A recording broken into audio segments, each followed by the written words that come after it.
Hey everybody, Blues Matt here with another video for you. Today we're going to continue looking at the Samsung Galaxy Note 2 smartphone and some of the really cool features you'll find there. Okay, let's start by taking a quick look at the notification panel. So all I need to do is swipe down from the top and I bring up these buttons here. I can toggle Wi-Fi on and off with this button, GPS on and off, sound, I can touch that button, turn it into vibrate mode, touch it again, makes all the sounds go mute, touch it one more time and the sounds get turned back on. I can also toggle screen rotation on and off, multi-window on and off, Bluetooth on and off, airplane mode, power saving, driving mode, all sharecast. There's a whole bunch of things here I can turn on and off, and it's very easy to access. You just swipe down and get to the notification panel. Another thing that's very handy is getting to the screen brightness setting. So again, I can just open up the notification panel and adjust my screen brightness. It's very quick and very easy. Generally, I don't use auto brightness. I like to control the screen brightness myself. Alright, so let me show you another really nice feature that you can do with the pen. So let's take the pen out and let's just assume that you are making a phone call and the person that you're speaking to gives you some information that you want to write down. So you can take the pen, hold down the button on the pen, which is right there, hold the button down and tap the screen twice. It brings up the S Note app and it's using the drawing mode by default, and so now I can go ahead and write myself a note. So maybe it's dinner at 7:30 p.m. and I can save that. If instead, I could also enter in the text by swiping. So let's do that again. Let me hold down the button, tap the screen twice.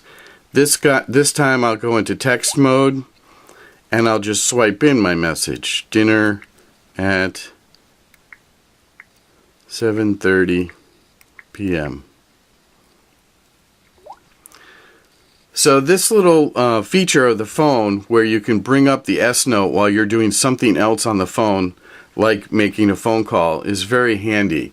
It pretty much eliminates the need to have a piece of paper and a pencil when you're using the phone and you want to jot down some information. Alright, so let's take a look at some of the different pens you can use. So let's take out the S Pen, we'll start up a new document, we'll tap on our drawing mode, and we'll start with pen type 1.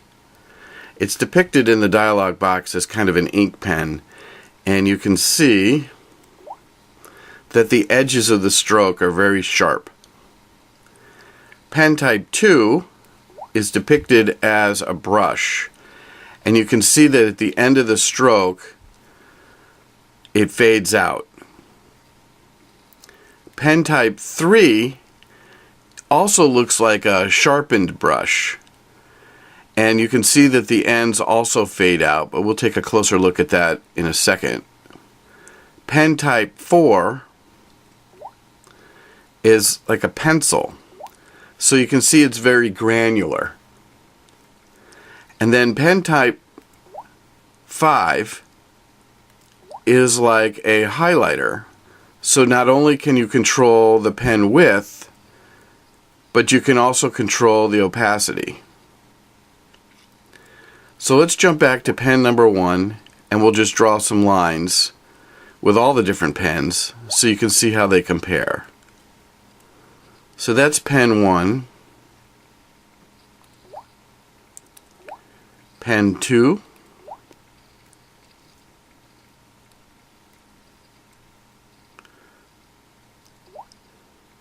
pen 3,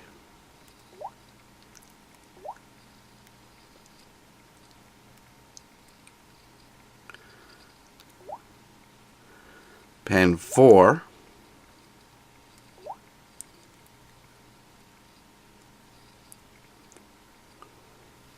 and then finally pen number 5, and we'll leave it yellow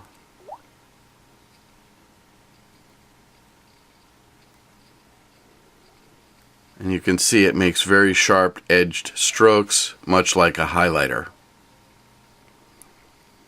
Alright, let's add a new page and we'll continue playing with this. Let's jump back to pen number 1 and let's try a different color.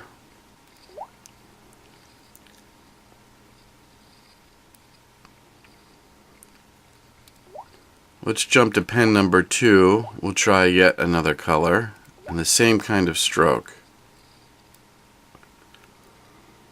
So one ends in a sharp point, one ends in a fade. Let's jump to pen number 3, different color.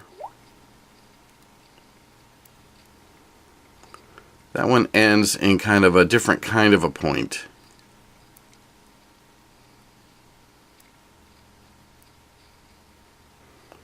Let's try pen number 4.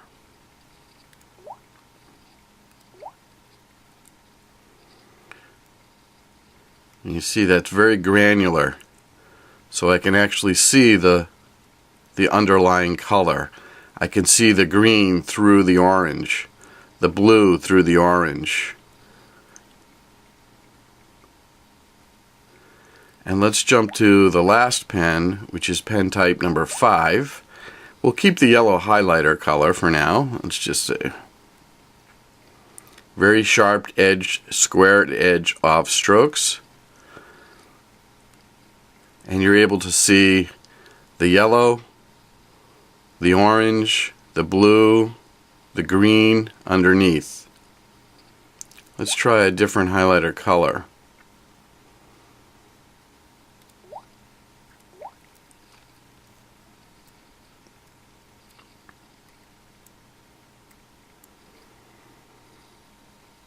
Interesting. Okay, now let's take a look at the calculator app. Comes standard issue on the phone. When we open up the calculator in portrait mode, the first thing you'll notice is the keypad is very large. The buttons are very large and easy to hit. You also get the standard arithmetic functions, add, subtract, multiply, and divide. You get a set of parentheses, a change sign key, a clear key, a delete key, and of course an equals key. So let's just try this out a little bit.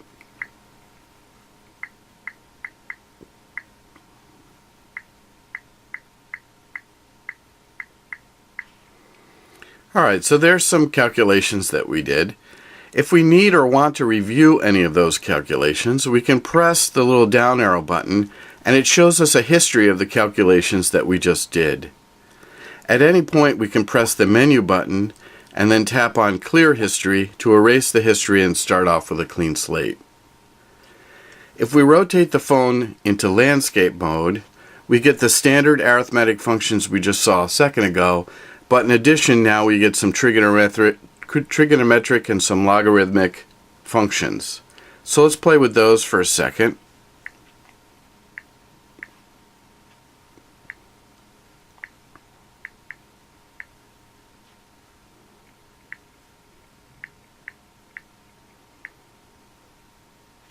Okay, so just as before, we can hit this little down arrow button and review the history of our calculations.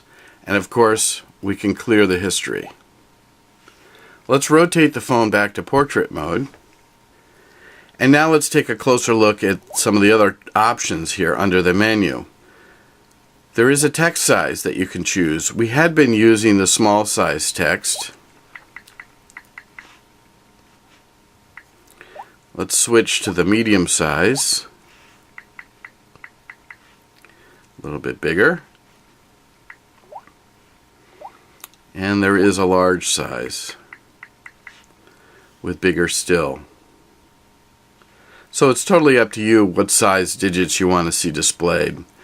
The last item under the menu button is this one-handed operation. Now myself, I've never been very accomplished at doing this, but if you prefer to use it with one hand, you can set the keypad up to be either on the right hand side or the left side of the screen. Like I said, I've never really perfected that, so I always hold the phone with one hand and access the buttons with the other. Okay, so here's a feature I use quite often with the phone when I want to control the volume of the different kinds of sounds that the phone can make. So to access the volume of all those different kinds of sounds, I can just tap on the volume button, either the down or up section, and then tap on the gear right here.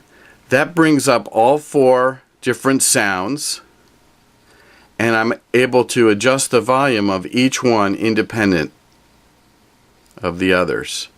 So this is very handy. I use this quite often. Alright, now I want to take another quick look at drawing inside the S-Note app. So if I start up a new document, so far you've only seen me draw on this yellow lined document. Sort of looks like a piece of paper. If you don't want to draw on top of this as a background, what you can do is use the pen to paint a new background. And of course you can choose any color you like. Here I'm just choosing white and just doing something very quickly. If I switch back to a different color, now I can draw right over this new background. When I save it,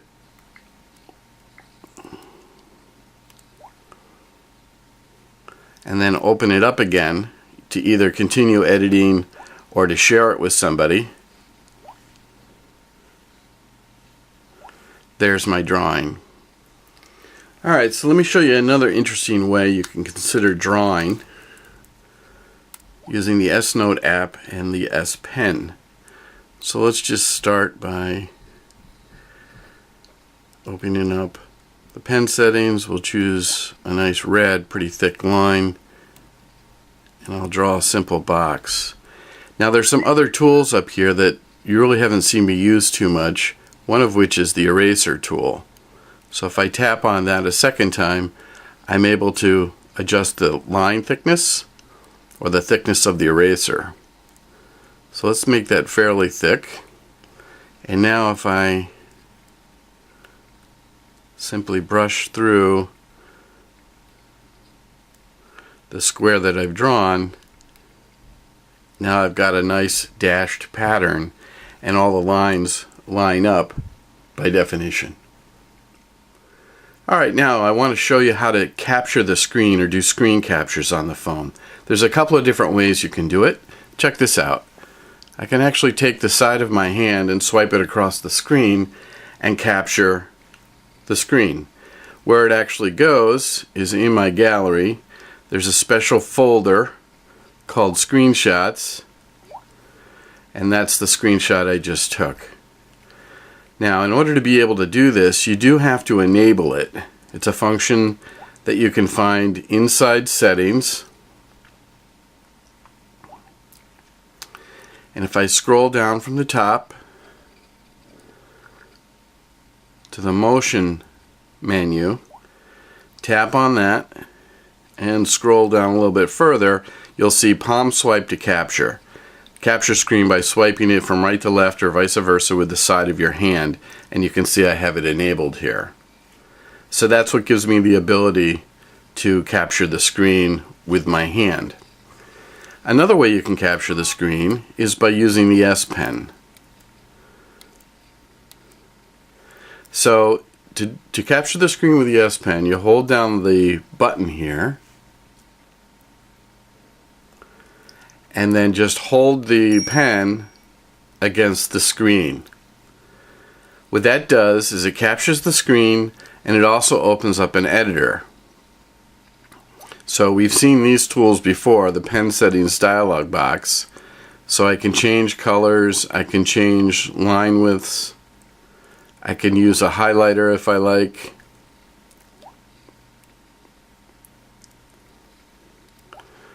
I can draw with any of the various pens. And then, just like with any other image on the screen, I can share it as an image, via text, via email, or post it online. Okay, now let's take another look at capturing the screen using the S Pen. Hold down the button, hold the pen against the screen, capture the screen, open up the editor. What I want to point out this time is that there is a cropping tool. So if I hit the cropping tool, it gives me a little box which I can move around the screen and change the dimensions of. When I get it all set up the way I want, hit the little check mark and it saves the image. Where it actually saves it is inside the gallery.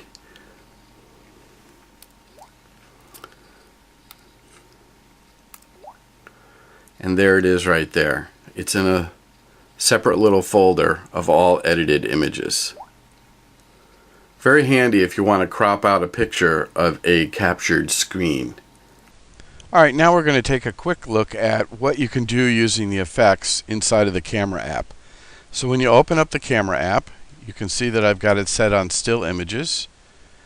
And we tap on the effects button. There's going to be a whole bunch of choices here, starting with no effect, cold vintage, warm vintage, posterize, solarize, green point, blue point, red yellow point, washed out, cartoonify, black and white, sepia, and finally negative. So now we're going to look at some example still images of yours truly, showing what each one of those effects can do. So as a baseline, this first image doesn't use any effect. The next one's using cold vintage. This one's warm vintage. This one's posterize, solarize. This is using green point, blue point, red yellow point. This one's washed out. This one uses the cartoonify. This is black and white, sepia, and finally negative. So there's a very quick look at what the different effects can do when shooting still images. Well, that's it. I hope you enjoyed the video. This is Blues Matt. Thanks for watching.